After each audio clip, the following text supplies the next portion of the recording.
साल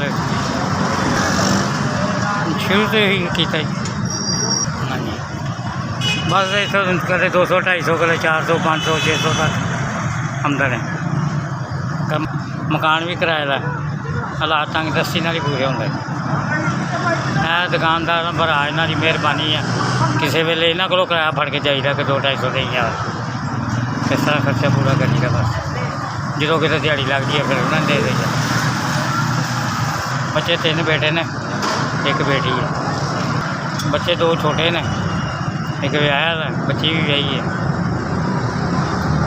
तो तंग दस्ती नाल ही है।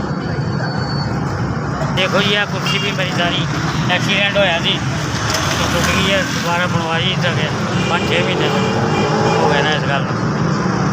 बस बिल्कुल ला के गुजारा करना है।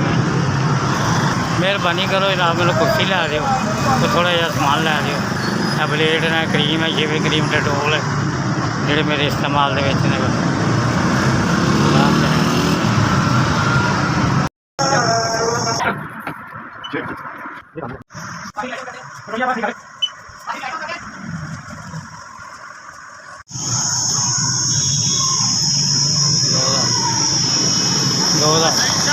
दो हज़ार रुपया मैंने कुर्सी मरम्मत वास्ते देता उन्होंने।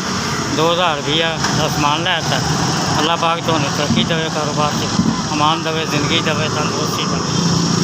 मेरे 8 क्रीमां लैके दित्तियां ने, 2 डेटोल लैके दिते, शेविंग क्रीम ब्लेड लैके दिते ने, पैकेट पूरा ब्लेडा का देता लैके। मेरा महीना 1.5 महीना 2 महीने आराम नाल गुजर जाना। भला भला करे सवेरे मैं इंशाअल्लाह अपनी कुर्सी भी ठीक करावांगा। अल्लाह पाक तो जिंदगी देवे, तंदुरुस्ती देवे, कारोबार से तरक्की देवे, अमान देवे।